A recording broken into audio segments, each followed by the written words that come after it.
Ralph Tarraf, as much as I'm sad that your tenure is coming to an end and that you're leaving us, I'm so happy that you're joining this podcast. Thank you so much for being with me. Ralph, you are German, European, Lebanese citizen of the world. How do you define your identity? Well, first of all, thank you for having me. And identity is always something you construct more or less, and you feel attached to certain things. Yes, as you said, I feel myself very much as a citizen of the world. I like to see myself like that. I'm a diplomat. I'm a professional nomad. I stay a couple of years in a place and then I move on. But still, I feel that I have strong roots. Definitely my existence is very much rooted in Germany, in its culture, in its history. I served the longest time of my life as a German diplomat. I visited university there. My brain was formed in Germany.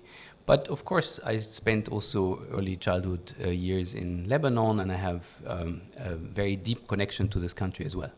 You've got deep connections, you've got deep memories.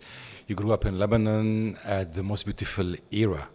What do you remember mostly of Lebanon at that time? Well, I have the typical childhood memories. It feels very warm and very nourishing. I remember the dinner, the Sunday lunches at Teta's. I remember the scents of the mountains. I remember the food, being nurtured, being carried by my parents. I remember my school very well. I went to Notre Dame de Jamhour, spent a couple of years there. What about the people?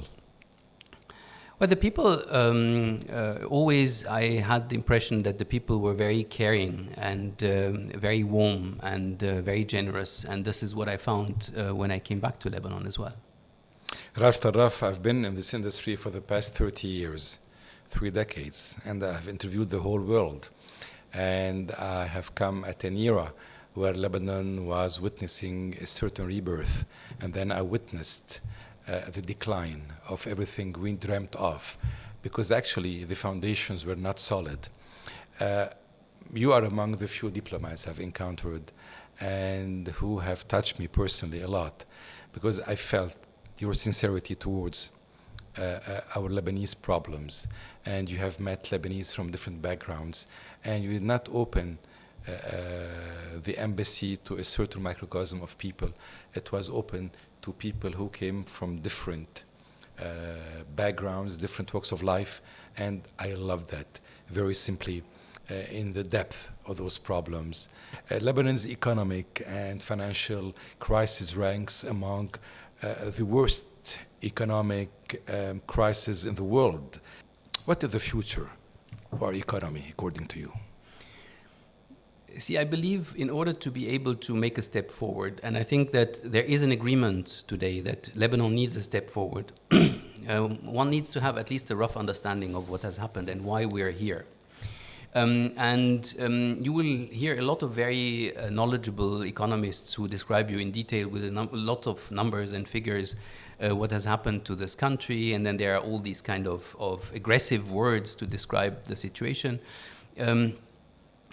If you make it very simple, after the Civil War, and that is my reading, I'm not pretending that it's correct, but I think that this is how I understand the situation today. After the Civil War, there was an agreement between the political leaders to turn a page and to look forward and to try to rebuild Lebanon.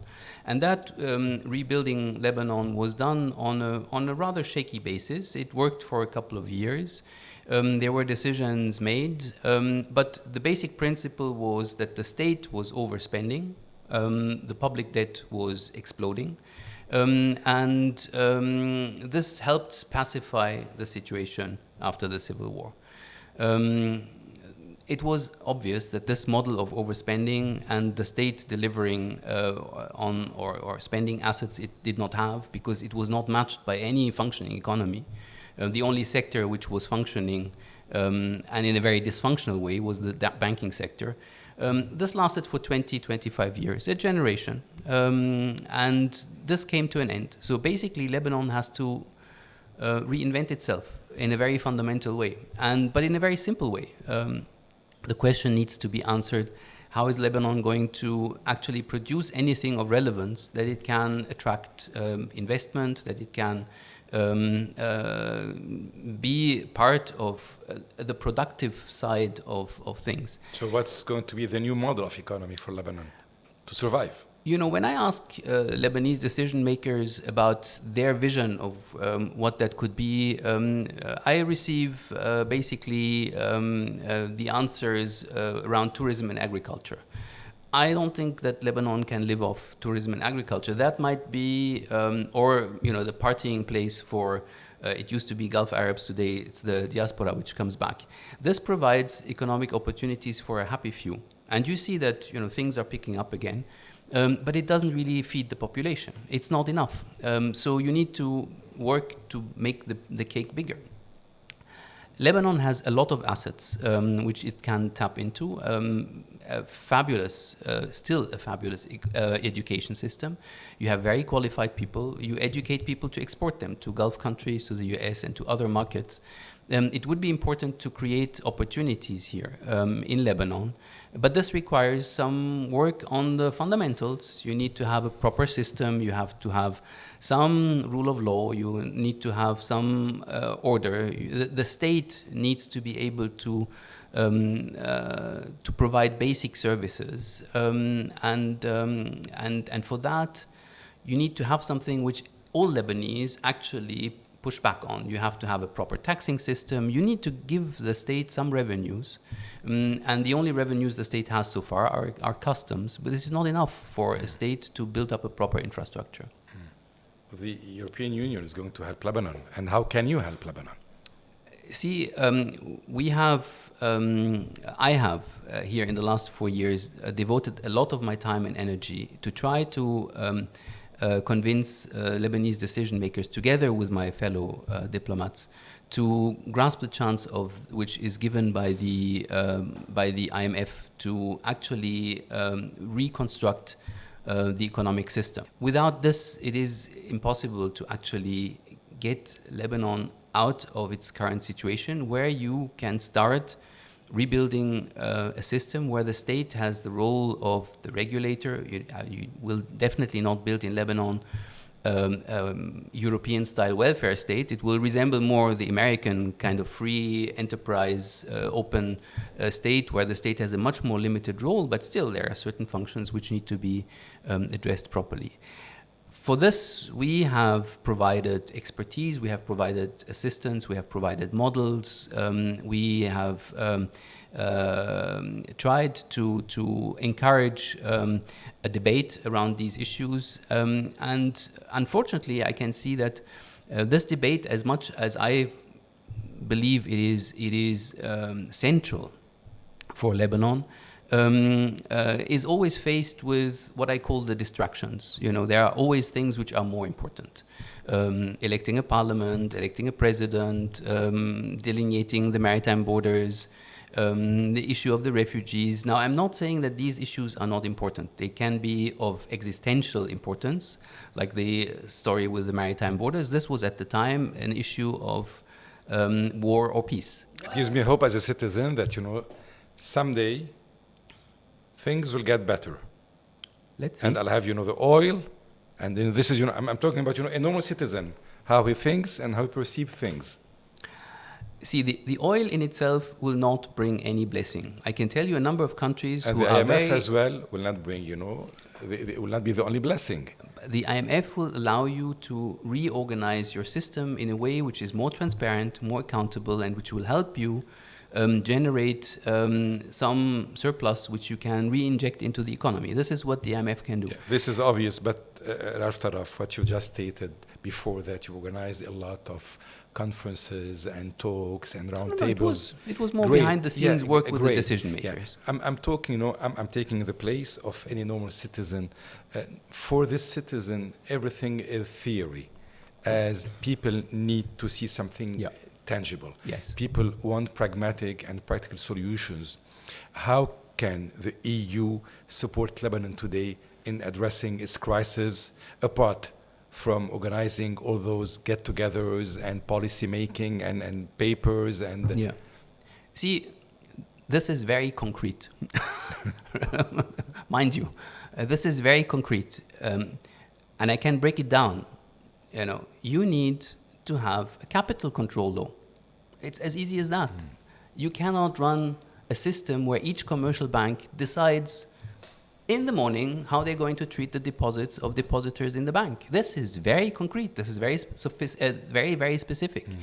And it's not about organizing conferences and seminars and papers. It is about putting the decision makers on the spot and telling them, how do you justify that you don't want a capital control law? How can you justify that you just go on like that, still dreaming of a surplus which will come in order to have your old model continue to exist? And the old model, remember, I described as overspending resources we don't have. And a lot of political decision makers are very delusional because they believe they can go back there. There is no way back there because you will not receive the 30 billion US dollars estimated, which were needed to get to have the old system being afloat. These things are very, very specific. They sound a bit broad, but they're very, when we talk about it, it's very specific. Can you pass a state budget, please? A state budget is actually just a balance sheet where you say what the government earns and what the government spends, and both columns need to add up. Of course, this includes debt. But Lebanon, unfortunately, has worked itself into a situation where it can't even take up debt on international financial markets. So these are very specific things, and they are discussed. It's not that they're not discussed. You will read in the newspapers that the government is trying to put together a state budget for the year 2023. They understand the importance of the issue. It is not an abstract thing. It is very specific. So to go back to the refugees issue.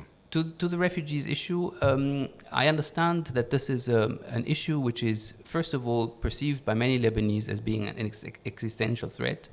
Second, I also understand that it is very divisive. And from my perspective, I can tell you a lot of discussions I encounter here in Lebanon are very familiar to me when I compare them to the discussions Europeans have about the same issue, although it does not have even remotely the same scope in terms of numbers, but the debates are along the same lines.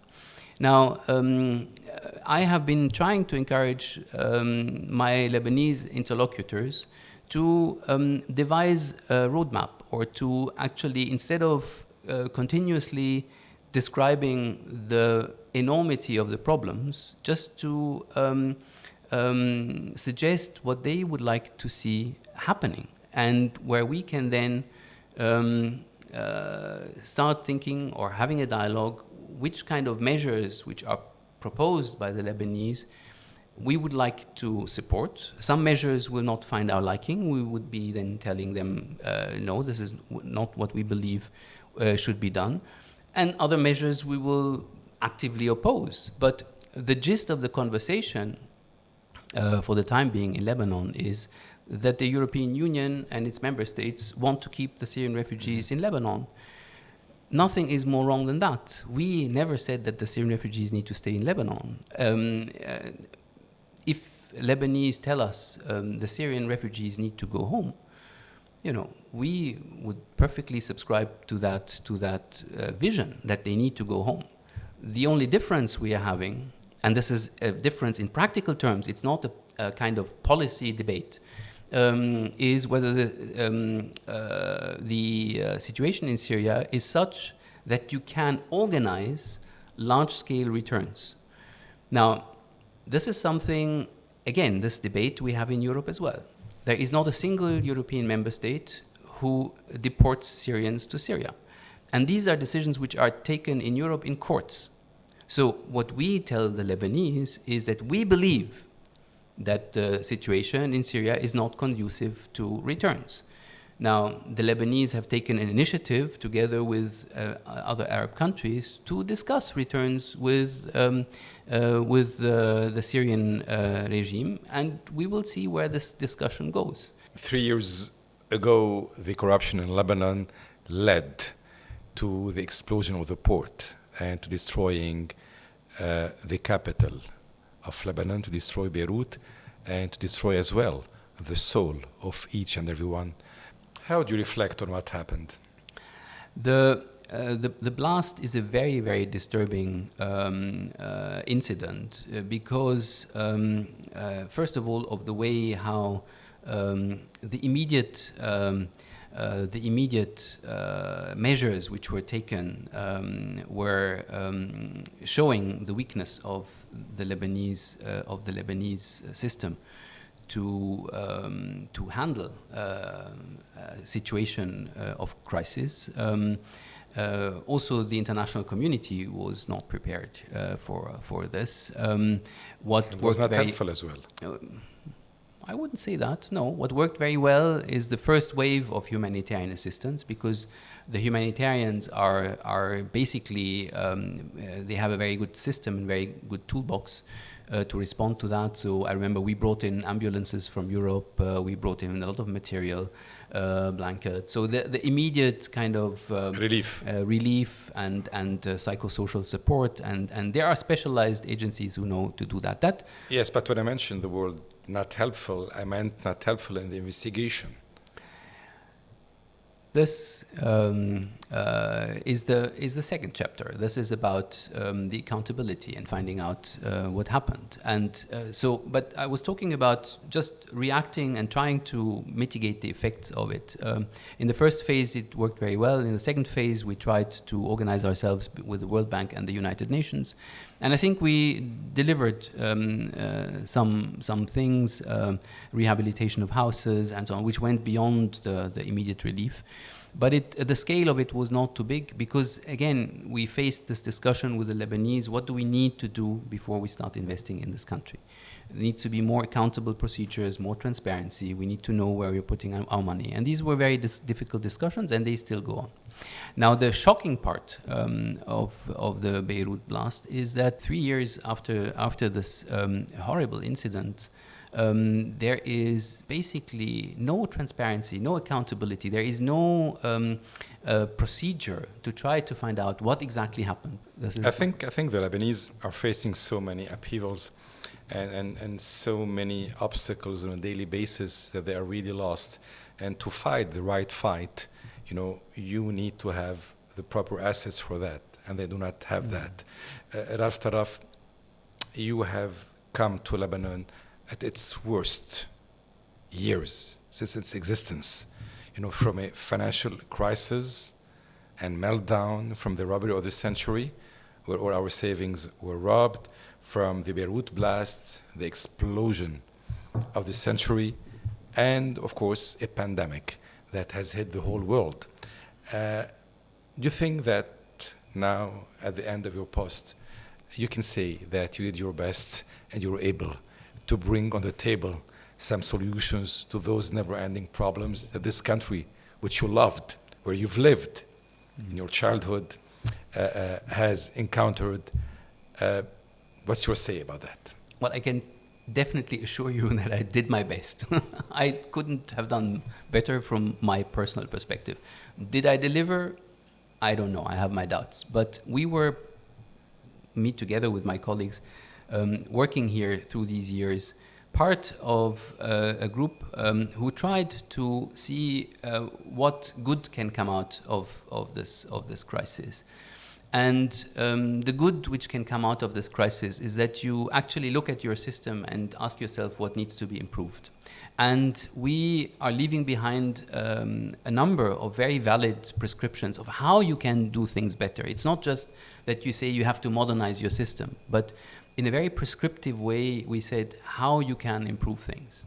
There is a public procurement law today in place which was not there when I arrived. There is a law on the independence of the judiciary which was not there when I arrived. There is an IMF program which is there on the table which was not there when I arrived. We were working a lot on these issues while we were here. Now, this is not for us to impose these things. This is for the Lebanese decision makers to pick that up and to say, these are ways we would like to adopt. And you don't need to adopt them 100%. You can take the parts which you find relevant. But I believe that we have been extremely helpful in trying to identify things which can be done better. And if that, these 4 years of, as you call them, very, very big shock to the Lebanese can lead to a better future, then it was worth it. Ralph, what is the image that you will always remember when you think about Lebanon from those last few years? An image that has touched you a lot, an image that has impacted you, and each time you recall it, you are tearful. You know, for me, what was most important in this country was the connection to its people, to the people I had the pleasure and the honor to meet. I really believe that these human connections, which are very strong in Lebanon, are what makes this country very, very unique. I don't know, I feel that this is not just for me, but also for others. The Lebanese are people who are very easy to connect with. They are they're very talkative. They're very warm-hearted. They're extremely, excessively generous, and generous not just in material terms, but in terms of their time, their attention, their focus. Whenever you have an issue, you have Lebanese friends calling, asking about you. How are you doing? How are things? Are you better or not? This is something which is very, very valuable, and which exists despite all the hardships and despite all the tensions which also exist in the society. The tensions are huge, and I hope that we find ways of addressing these tensions. You'll be coming back very often, I'm sure of that, but in your different suitcases, you're carrying many things. What is the most precious item or thing or memory you'll be taking with you? My friends in Lebanon. One last question. Yes or no? Do you see the change coming? Yes. Thank you.